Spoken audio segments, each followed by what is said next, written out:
Hello my cutie friends, welcome back to my another vlog. तो दिन के बज रहे हैं 2:30 और मैं जा रही हूँ अपनी दीदी के पास। बाकी के बकलोल के लिए स्टे ट्यून।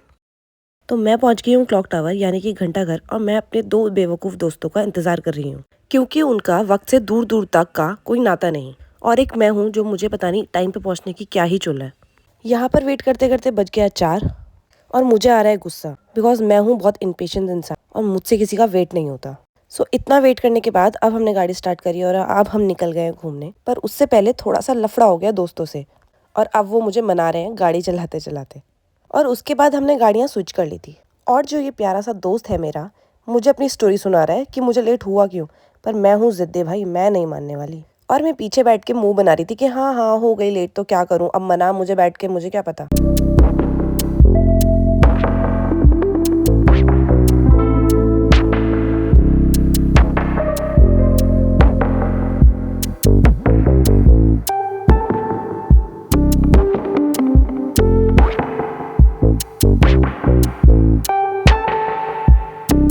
फ्रेंड्स, मैं जा रही हूँ मसूरी, और जो लोग देहरादून में रहते होंगे उन सभी को पता होगा कि मसूरी कहाँ है, कैसा है और कितनी प्यारी जगह है।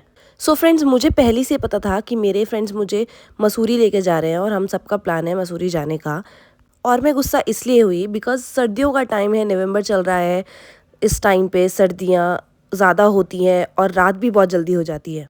और मुझे लगता है कि हमें जहाँ भी घूमने जाना चाहिए या घूमने निकलना चाहिए, टाइम से पहले निकल जाना चाहिए, जो हम टाइम पे पहुँच जाए, चीज़ें एंजॉय कर पाएँ और व्यू एंजॉय कर पाएँ। और मैं गुस्सा इसीलिए हुई थी कि अब 4 बज गया है यार, अब कहाँ निकलेंगे मसूरी, कब तक पहुँचेंगे, कब वापस आएंगे। पर क्या करूँ, मेरे दोस्तों जैसी चुल किसी के दोस्तों में नहीं होगी। मुझे खंकोड़ के ले गए, मैं रोने लग गई थी फिर भी ले गए।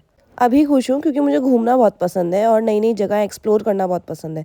और ये जो दोस्त मेरा आगे बैठा है ना, वो मुझे हंसा हंसा के मार देता है। और मुझे लगता है सभी की लाइफ में दोस्त होना बहुत ज़रूरी है, और अच्छे होना तो उससे भी ज़्यादा ज़रूरी है।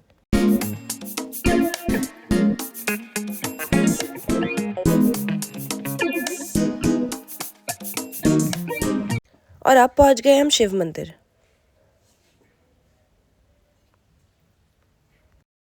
उतने में मेरा दोस्त कहता कि टेंशन क्यों ले रही है, तुझे आधे घंटे में पहुंचा दूंगा। मैं बोला आधे घंटे में नहीं तो 2 घंटे में पहुंचा, पर जिंदा पहुंचा मुझे। वाह, कितना प्यारा व्यू है। पता नहीं क्यों बट मुझे ऐसा लगता है सन से मेरा कोई रिलेशन है। जब भी मुझे सन दिखता है, सनसेट दिखता है, मैं बहुत खुश हो जाती हूँ। मुझे पता है जिन लोगों को सनसेट पसंद है वो मेरी बातों से रिलेट कर पा रहे होंगे।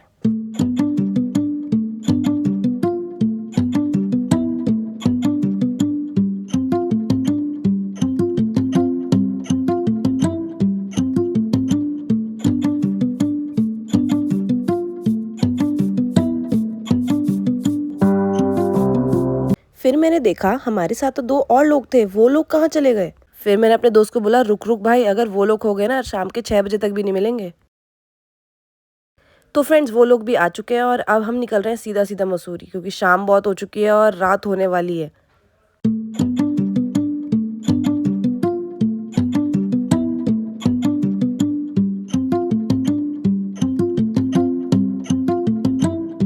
फ्रेंड्स, हम मसूरी पहुंच चुके हैं और मेरे एक दोस्त ने बोला कि ये रास्ता शॉर्टकट जाता है, तो यहाँ से चलो। और मेरा राइडर दोस्त पूछ रहा है कि तू इस रास्ते से आई है कभी कि नहीं आई है। मैं कह रही मैं तो ये रास्ता ही पहली बार देखा है भाई। एक तो भाई साहब ये रास्ता इतना डेंजरस था, इतना ट्रिपी था कि मैंने सोचा बस मैं यहाँ से गिर गई ना तो मेरा मुंडा टूटेगा और कुछ नहीं। इतनी खड़ी खड़ी चढ़ाई थी भाई इधर, मुझे तो डर लग रहा था कि अगर मैं यहाँ से गिर गई तो बस ये आखिरी रात होगी मेरी मसूरी में और कुछ नहीं। बस फिर क्या, अपने दिल को तसल्ली देते हुए चलते रहे और अपने ड्राइवर को धमकी देती रही कि तूने मेरे को जिंदा पहुंचाना है नीचे। मैं पहाड़ों के व्यू देख के इतना पागल क्यों हो जाती हूँ, मुझे समझ में नहीं आता है। पर जितना मज़ा आ रहा है उतना फट भी रही है भाई।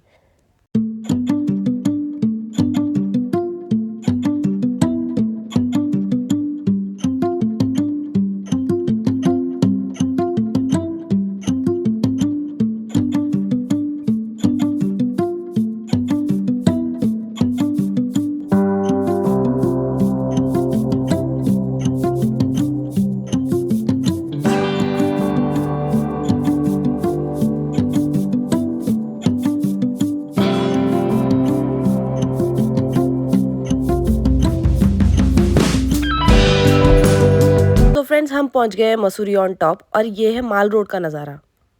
भाई क्या सुंदर व्यू है, क्या सुंदर व्यू है, बहुत प्यारा है, बहुत प्यारा।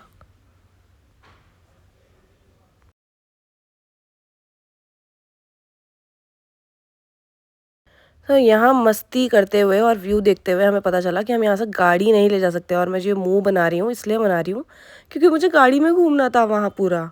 और अब हम सोच रहे हैं कि हम किधर को जाएं, कहाँ से जाएं, हमें तो पूरा घूमना था।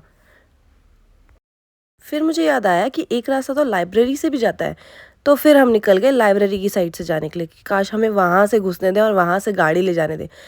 वेट वेट वेट, बट मुझे नहीं पता था कि मेरे साथ इतना सब कुछ होने वाला है वहाँ जाने के बाद, क्योंकि मेरी लाइफ में भसड़ ना हो ऐसा हो सकता है क्या फ्रेंड्स? बिल्कुल भी नहीं। भसड़ से बेखबर मैं जा रही हूँ एकदम मस्त चिल करते हुए। उससे पहले please friends do like and subscribe and stay tune. फिर हम अब उसी ट्रिपी रास्ते से वापस जा रहे हैं, और ये आते हुए तो और डेंजरस लग रहा था पर प्यारा भी लग रहा था यार साथ में।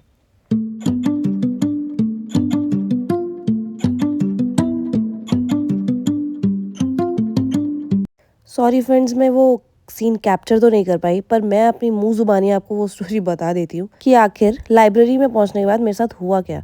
तो जो आप ये खूबसूरत सी रोड देख रहे हैं जिसे माल रोड से जाना जाता है, हम यहाँ घुस रहे थे लाइब्रेरी के रास्ते। और इस रोड में एंटर करने के लिए यहाँ पे टिकट काटी जाती है, और यहाँ तो जो यहाँ पे लोकल रहता है उसका पास बना होता है। बट मेरे दोस्तों का प्लान था कि हम यहाँ से बिना पैसे दिए और गाड़ी समेत निकलेंगे।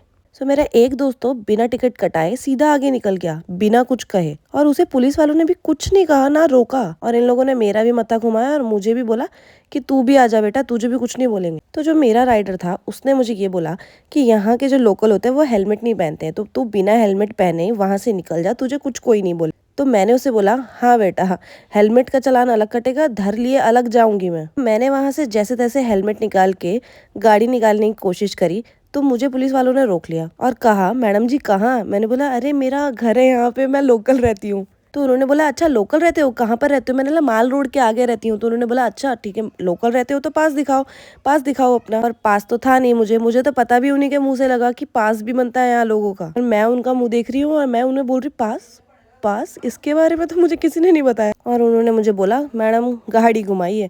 उन्हें मेरी मासूम सी शक्ल पे भी दया नहीं आई, तो मैंने वहां से गाड़ी घुमा ली और साइड में खड़ी कर दी। और आप लोग बोल रहे होंगे सीन तो कैप्चर हुआ नहीं, तो सीन कैप्चर इसलिए नहीं हुआ, जो मेरा दोस्त था मेरा फोन उसके पास छूट गया और मैं कुछ भी शूट नहीं कर पाई। तो फाइनली अब मैं ये बताती हूँ कि मैं इस खूबसूरत सी रोड में आई कैसे। तो जो फ्रेंड मेरा पहले ही इस रोड पर गाड़ी ला चुका था, वो ही मेरे पास दोबारा चल के आया और उसने बोला तू साइड में होके पैदल निकल जाइयो, मैं निकालता हूँ गाड़ी। तो वो दोबारा से मेरी गाड़ी स्टार्ट करके ले गया और उसको पुलिस वालों ने कुछ नहीं बोला, ना ही नंबर प्लेट देखा। भाई देख रहे हो मसूरी में भी कैसे कैसे स्कैम हो रहे हैं। मैं वहां से ऐसे छुप के टोपी डाल के जैकेट का निकली हूँ कि बस मुझे ना देख ले। सो फाइनली मैं इस रोड में अब पहुंच चुकी हूँ और अब मैं इंजॉय कर रही हूँ यहाँ का व्यू।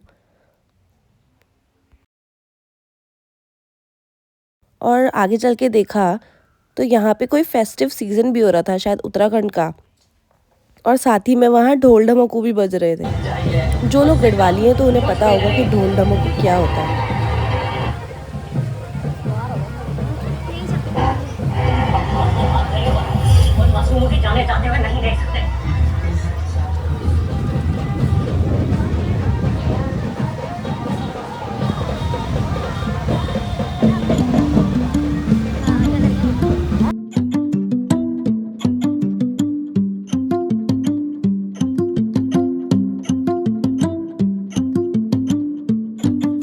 मसूरी रात में और सुंदर लगता है, हर जगह लाइट्स जल रही होती हैं, दुकानें इतनी सुंदर सुंदर हैं, यहाँ पुराने पुराने कैफेज हैं। और ये मेरी सिस्टर यहाँ पर कहना चाह रही हैं कि मेरे चैनल को सब्सक्राइब कर दीजिए और लाइक ज़रूर करिए। और मैं हंस रही हूँ उस पे कि इसमें बोलने वाली क्या बात है, करेंगे ही करेंगे। तो अब हम सबकी बज रही है बांसुरी, क्योंकि यहाँ बहुत ठंडा हो रहा है। नीचे के मुताबिक बहुत ज़्यादा, देहरादून में इतना ठंडा भी नहीं है, बट मसूरी में वैसे भी ठंडा रहता है, और अब तो नवंबर लग गया है तो बहुत ठंडा हो रहा है। तो देखते हुए जा रहे हैं कि कहीं पर कोई अच्छी सी जगह मिले जहाँ पे हम बैठ के चाय पी सकें। वैसे फ्रेंड्स, मैं आप लोगों से एक चीज़ और कहना चाहती हूँ, हम आजकल के जनरेशन के बच्चे अपने काम वगैरह में इतना बिजी रहते हैं। मेरी मानो तो घूमो, थोड़ा बहुत टाइम निकालो अपने के लिए, अपने घूमने फिरने के लिए भी। सो फाइनली हमें मिल गई है चाय और बहुत हाथ पाँव सब ठंडे हो चुके हैं। तो भाई सबसे पहले पिया जाए चाय, फिर हम चाय पी के देहरादून के लिए, क्योंकि नीचे जाके कुछ खाएंगे पियेंगे भाई। क्योंकि मुझे तो लग गई बहुत तेज़ भूख, क्योंकि इनका पहले वेट किया, उस टाइम पे भी कुछ खाया नहीं था। बहुत तेज़ भूख लगी है। तो चलते हैं बहनों और आप सभी के भाइयों।